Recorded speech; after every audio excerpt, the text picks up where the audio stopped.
और जो स्वघोषित हिंदू हैं, तो भाई हिंदू धर्म को तो निभाना पड़ेगा ना। माता श्री की अंतिम संस्कार किया आपने, पानी दिया, मिट्टी दिया, मुख अग्नि दिया, तो बाल दाढ़ी तो मुड़ा करके ही जाना पड़ता है। तो क्या मोदी जी मुड़वाया क्या? चिराग पासवान दलित विरोधी जो संघ भाजपा के साथ किया, संविधान खत्म करवाया 10 साल में भाजपा संघ के साथ, आरक्षण खत्म करवाने जा रहा है, क्या कहते हैं अपने 12 जाति को एससी में शामिल करने की बात, मतलब कि अपने आरक्षण को कमजोर करने की बात किया। वही चिराग पासवान जो 12 अप्रैल 2016 को सदन में कहा समृद्ध दलितों को आरक्षण छोड़ देना चाहिए।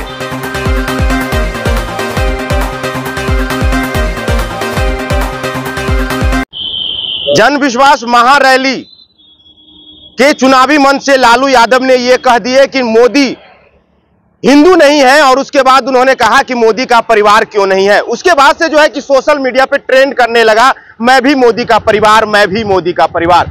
हमारे साथ बात करने के लिए लोकसभा के उम्मीदवार हैं हाजीपुर से, और इनसे बात करेंगे कि आखिरकार राजकुमार पासवान जी किन के परिवार हैं। आप किन के परिवार हैं राजकुमार पासवान? मैं हूं परिवार 140 करोड़ आवाम का, बिहार के 13 करोड़ जनता की, और अपने संसदीय क्षेत्र 22 लाख वोटरों का, वो मेरा परिवार है। अच्छा, मोदी मेरा परिवार नहीं है।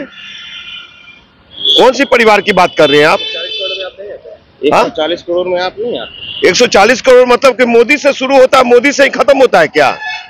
आप लोग कैसा पत्रकार है साहब कि मतलब कि मोदी का मतलब 140 करोड़, यानी कि हम बोल रहे तो मेरा भी मान लीजिए। राजकुमार पासवान का परिवार है, मोदी लिखे मेरा नाम के आगे कि मैं राजकुमार पासवान का परिवार, लिखना चाहिए ना। हम क्यों लिखे? हमने वोट देकर के सदन में पहुंचाया है। मोदी से हम नहीं है, हमसे मोदी है। आपसे मोदी है। लालू यादव कह रहे हैं कि नरेंद्र मोदी हिंदू नहीं है। कौन?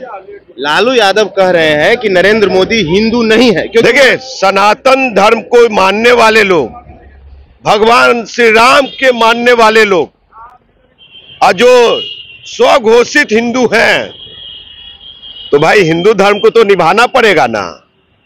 माता श्री की अंतिम संस्कार किया आपने, पानी दिया, मिट्टी दिया, मुख अग्नि दिया, तो बाल दाढ़ी तो मुड़ा करके ही जाना पड़ता है।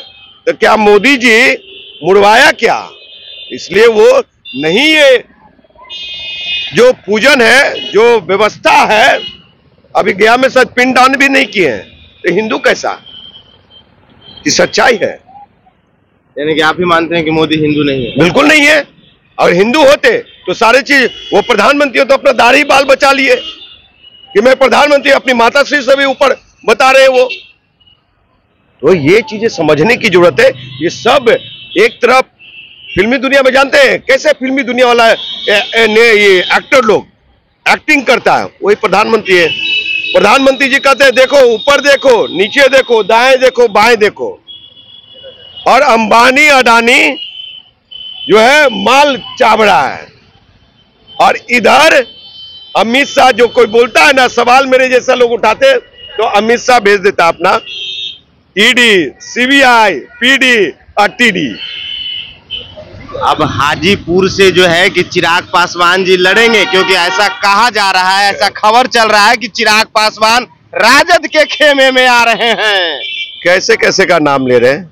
वही चिराग पासवान जो संविधान विरोधी काम किया संघ भाजपा के साथ, वही चिराग पासवान फर्स्ट बिहारी, बिहार फर्स्ट। पहले सुन लीजिए। हाँ, यानी कि बिहार फर्स्ट, बिहारी फर्स्ट का प्रचारक है क्या? नहीं, मैं प्रचारक नहीं हूँ। सुन लीजिए चिराग पासवान साहब, सुन लीजिए पत्रकार महोदय, वही चिराग पासवान दलित विरोधी जो संघ भाजपा के साथ किया, संविधान खत्म करवाया 10 साल में भाजपा संघ के साथ, आरक्षण खत्म करवाने जा रहा है, क्या कहते हैं अपने 12 जाति को एससी में शामिल करने की बात, मतलब कि अपने आरक्षण को कमजोर करने की बात किया।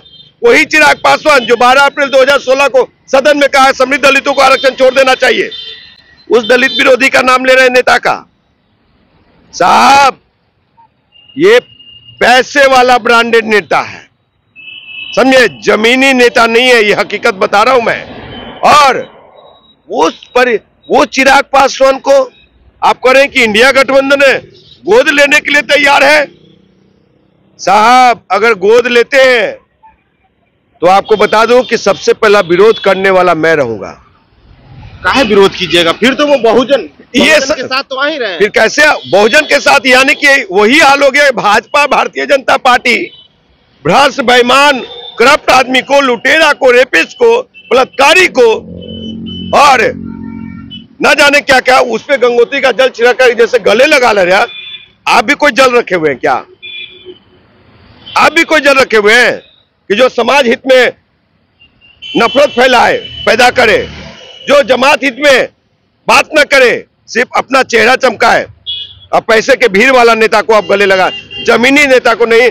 आपको बता रहा हूं कि अगर महागठबंधन के लोग, अगर इंडिया गठबंधन के लोग समय रहते हुए नहीं चेते, उनको तो रिजेक्ट कर देना चाहिए कि मैं चिराग पासवान को नहीं। एक छोटा सा घटना बताता हूं। 2015 दिल्ली विधानसभा चुनाव हो रही थी, समझे, और जामा मस्जिद का कौन है वो मुखिया, मुस्लिम समाज से, उन्होंने आम आदमी पार्टी को ऑफर दिया था। आम आदमी पार्टी ने ऑफर को ठुकरा दिया था और 70 में से 69 सीटें आई थी, नहीं 67 सीटें, समझे, 67 सीटें आया था। तो सोच लीजिए कि अगर चिराग पासवान का ये ऑफर ठुकराते नहीं है और उसके इंतजार में बैठे हुए, तो बहुत बड़ा नुकसान होगा ये महागठबंधन को, इंडिया को बहुत बड़ा। जी हाँ, मैं जमीन पे काम कर रहा हूँ साहब।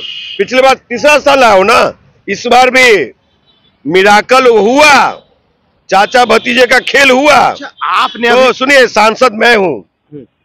अच्छा, मैं हूं हाजीपुर का सांसद और मैं ही वहां पे परचम लड़ाऊंगा इस बार। बहुत हुआ चाचा भतीजे का खेल। 5 काम किया है पशुपति कुमार पारस जी, 5 काम किए संसदीय क्षेत्र में। किस आधार पर वहां की जनता दोबारा चुने? 10 साल में 10 कार्य किए हैं। 10 साल में ये चिराग पासवान जमुई की जनता के लिए 10 कार्य किए हैं, और किया हो तो हाजीपुर आए, मैं जिताने की मादा रखता हूं। आप कितना काम किए हैं हाजीपुर? मैं 14 में पुल के लिए धरना दिया। गंगा सेतु पुल आज बन के श्रीलुमा तैयार है साहब। 19 में निर्दलीय तीसरा पोजीशन मिला। पटना मेट्रो रेल को हाजीपुर से जोड़ने की बात की, पटना मेट्रो रेल को हाजीपुर से जोड़ने की बात किया साहब। हाजीपुर मेट्रो सिटी होने जा रही है और जीतेंगे तो जितना मोदी जी गंगा नहीं बहा पाए विकास का, रामविलास पासवान जी नहीं बहा पाए, पशुपति कुमार पारस नहीं बहा पाए, उससे 10 गुना काम करेंगे। नहीं तो दोबारा हम वोट मांगने नहीं जाएंगे और अपना शकल दिखाने नहीं जाएंगे वहां पे। और जो युवा नौजवान बेरोजगार जो दिल्ली, बॉम्बे, कलकत्ता लाठी खाने जाते हैं, वहां पे पता है सर कितना रोजगार मिल जाएगा? नेपेट है, सेपेट है, नेपेट है, ब्रिटानिया है, पेप्सी कोला है, सुई की घड़ी है, साइकिल की घड़ी है, सरफ की घड़ी है, रेलवे जोन है साहब। वहीं पे सबको रोजगार मिलेगा, किसी को बाहर नहीं जाने देंगे, समझे। आपको बता रहे हैं, ये प्रधानमंत्री सिर्फ बैठ करके नकली और उसके हनुमान बन करके बैठा हुआ है। किसी की रोजगार की बात नहीं, सिर्फ अपना चेहरा पूरे बिहार में चमका रहा है, ड्रामा करता है। ये ऐसे नेता नहीं चाहिए बिहार को, न हाजीपुर संसदीय क्षेत्र को। धन्यवाद। तो देखिए, आप लोगों ने सुना, हमारे साथ राजकुमार पासवान जी थे, जो कि ओपन बोला कि अगर हाजीपुर से मैं जीत जाता हूं तो विकास की नदियां बहा दूंगा। अब देखना यह होगा कि क्या सच में राजकुमार पासवान जीतने के बाद विकास की नदियां बहाएंगे, या ये भी जो है कि अपने संपत्ति बढ़ाने के फेर में लग जाएंगे। आपकी क्या राय है? अपनी राय कमेंट बॉक्स में जरूर दें। बने रहे बीकेएम खबर के साथ। जय हिंद, जय बिहार।